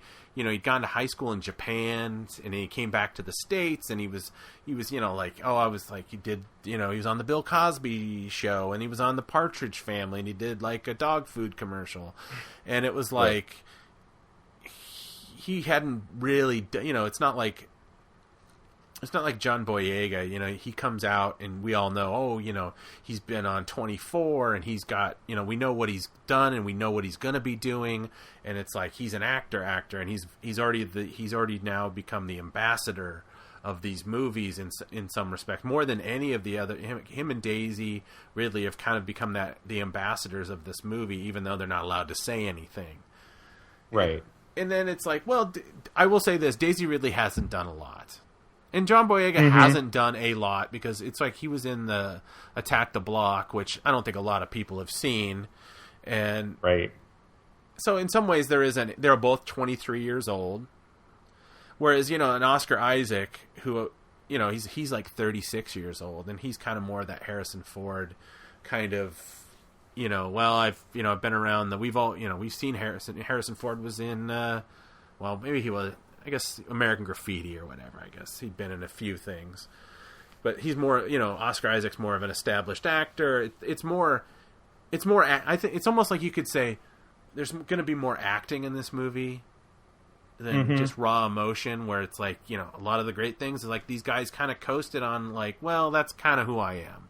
I'm kind of Mark Hamill's kind of a callow youth, goofy guy, and it's even if he gave a weird line reading, where, maybe he'd go back and say, God, I wish my voice hadn't squeaked when I gave that line about going to Tashi Station. And like George's like, oh, we don't have time to refilm that. We'll fix it in post. And then like they all go, nah, George, leave it in. It's great. It's, it makes you wonder if under the auspices of more trained, seasoned actors, are you going to be able to get that emotional note? I guess. Yeah, getting around. I mean, I guess the thing that comes to mind for me hearing you say that is we have so many characters in this movie. Yeah. Right. That, and not just we have a lot of characters, we have a lot of characters who, like, they made a big deal about hiring these people, and, they're going to be out promoting the movie, and I won't go through the whole litany, but I think we counted some weeks back, and it was like, I don't know, 18 people that you would reasonably expect to have like a decent amount of screen time, and you just can't in a 2-hour movie. And so, I think one of the things that helped develop those emotions of the characters and their stories in the original trilogy was that you only had really a core, handful of actors, and then they got to have a bunch of scenes together. So you had multiple scenes, multiple interactions between Han and Luke, or Han and Leia, or Luke and Leia, or Luke and Obi-Wan, or things like that. Where so then you could build, okay, so Luke and Han have had these conversations before about joining, or they kind of know who they are in relation to each other, and they have this kind of relationship. So then at the end of A New Hope, when Luke's trying to get him to stay, and he doesn't stay, then there's more weight to that kind of scene and that interaction. Whereas, I mean, I guess that's what I'm worried about here is like, yeah, it's great that they got Lupita Nyong'o to play Maz Kanata, but how many scenes is she going to be in? Right? Yeah. Or Captain Phasma. How many scenes is Supreme Leader Snoke going to be in? How many scenes is Mark Hamill going to be in? How many scenes is Poe Dameron going to be in? When you start thinking of it that way, and how many of those scenes are they going to be interacting with other people, other sort of big characters, and how often are it's one thing if you have a scene where like Finn and Rey are doing something, and then Finn and Poe Dameron are doing something, and so on and so forth. But if you don't come back to those relationships and allow those characters and their relationships to each other like grow over the course of the movie, then it's what are you going to have, really? Right. Yeah, it's like the whole idea. It's like there's really no way they can do the same thing twice because they're going to have to, right. Because like, what are they going to have? A slow opening 20 minutes. I mean, that would be disastrous if people have been waiting for this movie for 32 years or whatever, and then they walk in and it's like, there's a glacial pace of, Rey picking through garbage in the Battle of Jakku to steal I need to buy a power converter. I need to steal a power converter out of this crashed thing, and then, what's this? And it's like, all of a sudden it's like, people are going to be, it's 2015. People have no patience. Like, whereas I would be like, oh, this is really nice. People would be fidgeting and they'd be coughing and they'd be checking their phones. It's like, so they kind of have to hit you. They got to get you established what's been going on for the last 30 years. And then they got to jump you into this new world. And it's like, and then they have to serve this 17 different characters, which, it's like getting back on casting, it's like, I had totally forgot that I had read this till just now. They're talking to Mads Mikkelsen about his Rogue One thing, and it's like, are you a good guy or a bad guy? And everybody assumes like, you even yourself said, he'd make a great Moff. Is he going to be Tarkin? Or It's like, no, he's like Cad Bane or something. Cad Bane. He goes, no, I'm going to be a good guy. And it's like, really? He's a good guy. Yeah. But how big of a part is he going to have? Like I said, he was in Clash of the Titans, but he was just like, he wore a wig and like mumbled a few things that, in his accent. And it's just like, oh, well, maybe a lot of this is kind of, like, oh yeah, you got all these big, maybe General Hux is going to get, maybe he'll get choked out by Kylo Ren like 15 minutes into the movie.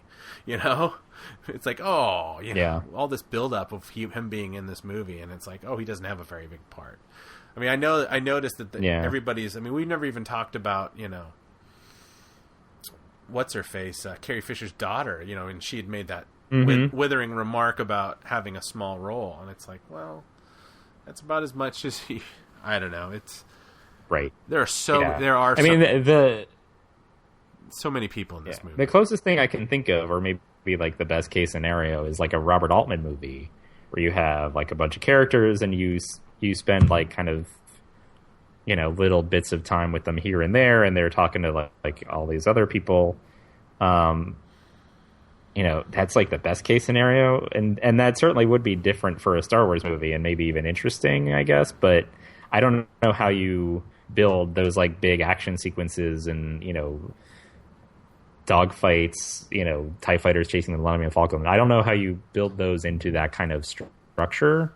And then on top of that, like, boy, I do not know that J.J. Abrams is the person to pull that off. Yeah. So then you say, okay, well, it's probably not going to be that then. But then how are they going to figure out how to do all that? Yeah, I know. This could all really suck. I mean, that's the thing. It's like, there's all this talk. And... Yeah, well, like I said, with episode 7, I've kind of like, it will be whatever it is, and I'll just deal with whatever it is when it comes. But Rogue One, that's your jam. That's what you're. That's the one that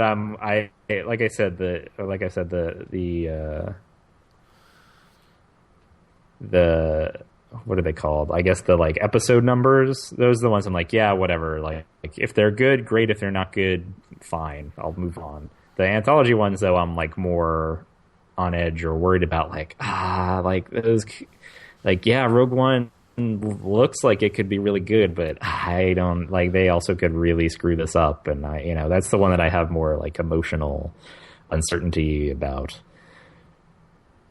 Yeah. So that's probably a good place to wrap it up for the week. Yeah, I think so. I think next week did you say next Friday is Force Friday? Is that the big market? Oh, I read someone today said like, this next Friday is Force Friday. So I don't think that's the 30th or the 29th or whatever this Friday is, but I think it's the following one. It's in September, I think. Okay. Well, I guess you're right. Well, I guess whatever. So we'll be on we'll put out another episode before that happens, so we can talk about. Yeah, maybe we'll talk about some toys or something. I don't know. Yeah, who knows? Because the news is coming at us in a thing where it's sometimes even hours before we get on the mic, something comes up that's more interesting. Mm-hmm. if you want to interact with us, and we do encourage you to interact with us, you can do us the old direct. Sure. What? You can say something? No. Okay. It's like we do encourage people to. Oh, okay. You cut out, so I was like, yeah, we do encourage talkingbirdcast@gmail.com. We are on Twitter. Give us a follow at talkingbirdcast. There is a Tumblr called talkingbirdStarWars.tumblr.com. There's some show notes, stuff we cover sometimes on there. We have a Facebook page, which is pretty much in its infancy. It's facebook.com talkingbird. It's /talkingbird podcast. I think you can find it. You can find the Darth Monsanto icon to know you're in the right spot. No, actually, no. It's got the Lando Mysteries. Is that one? I changed it up. Lando Mystery. The Lando Mysteries, which you got to find. You got to go back and listen to. If you're new to the show, listen back. I don't remember what episode it is. I think it's actually tagged. Listen to all of them. It's tagged in the episode, so you can in the description. Yeah. The only other thing is I give the listeners a little bit of homework that I was we were looking. So I keep seeing this picture of Kylo Ren, and I'll be honest with you, I'm not totally sold on that mask. It's not nearly as iconic as the Darth Vader mask, of course. He doesn't really. Right. It kind of to me looks like just a helmet. But I will ask the listeners this: does it or does it not kind of look like that thing that Ricardo Montalban is wearing in Star Trek II: The Wrath of Khan when he's on Ceti Alpha 5? And he's like comes out of the desert. He's got like all this cloaking and stuff. And the Montalban thing, he's got kind of turban, but it's like the same eyes. It's like a piece of brass to keep the dust out. I just keep thinking about the Wrath of Khan every time I see that Kylo Ren mask. Am I crazy? You can reach me at any of those things with your opinions on that. I think we pretty much that's all of our internet portal points. So I will thank you. I will thank you for listening, and for Talking Birdcast. I will thank you for listening too. No, it's not just. I thank you. I thank you more. But for Talking Birdcast, I have been Robert Zachary. I'm still John Llewellyn. Goodbye, and may the Force be with you.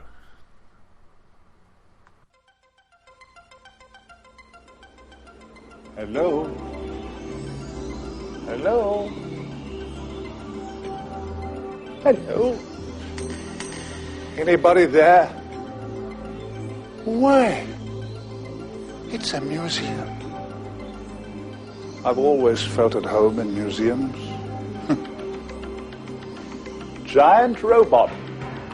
Beat you, cock. Cybermen. Beat you. Daleks. Beat you, Davros. Davros. Whew. I beat him as well. I was irresistible in those days. Irresistible. Yeti. Gundan robot.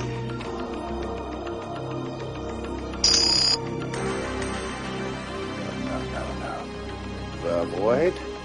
Sea Devil, Ice Warrior, Krog,